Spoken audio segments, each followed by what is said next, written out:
América Latina suele encabezar los rankings de las regiones con índices más altos de corrupción. Se calcula que la corrupción le cuesta a la región 220.000 millones de dólares.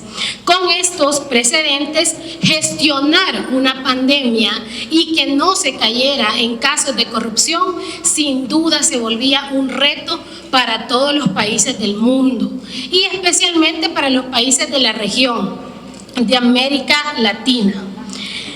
Esto llevó a los gobiernos a incrementar los gastos en las compras de insumos, pero algunos gobiernos, y esto no lo dice la oposición, en aras de ser transparente, hay un informe de Transparencia Internacional donde menciona que El Salvador y otro país de América Latina son los que más recursos han recibido, pero son los que más han ocultado la información. Y esto no lo dice la oposición.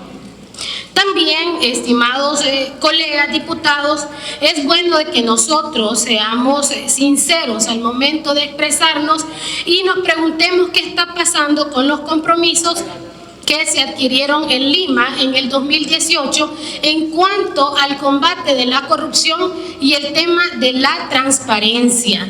Y esto no se trata solamente de ver el tema de las compras de las vacunas o de las compras de insumos. Eso es importantísimo, pero también, como bien decía una colega que me antecedió, la corrupción fue catalogada antes como la peor pandemia que azota a la región.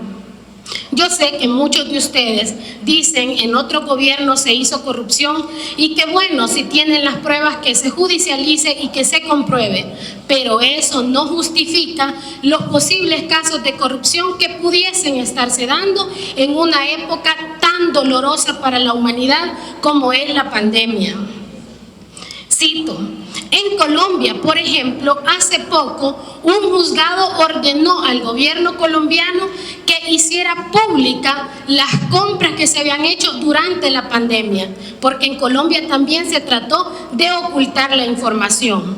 El Salvador no es la excepción. Yo quisiera que de manera muy responsable se pudiera también derogar esta ley y que tanto los periodistas como la sociedad civil tengan acceso a todas las compras que se han hecho durante la pandemia. Quiero recordar y preguntarles, ¿dónde han quedado los 14 posibles casos de corrupción que fueron detectados por las CICIES? CICIES que fue traída a El Salvador por ustedes y que posteriormente fue expulsada. Para finalizar, quiero dejar clara una cosa. Nunca hemos estado en contra en que se combata la pandemia. Recuerdo que cuando la pandemia empezó, los encabezados de los medios de comunicación eran que la Asamblea Legislativa de aquel entonces se oponía a que el gobierno utilizara las medidas o las herramientas necesarias para poder combatir la pandemia. Datos muy desgarradores.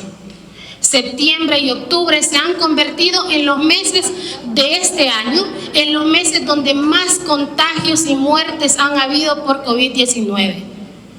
Hoy el Ejecutivo no tiene ninguna traba, tiene el control total de la Asamblea Legislativa para echar a andar aquellos mecanismos o aquellas estrategias que le permitan frenar el contagio y evitar muertes. Antes era culpa de la Asamblea, pero hoy se hace caso omiso y es bueno de que reflexionemos. Y quiero enviarle un mensaje a la población salvadoreña. Queda claro que lo que se usó hace más de un año fue una estrategia y campaña electoral para culpar a los partidos políticos del mal manejo de la pandemia, pero que en realidad lo que se buscaban eran réditos electorales.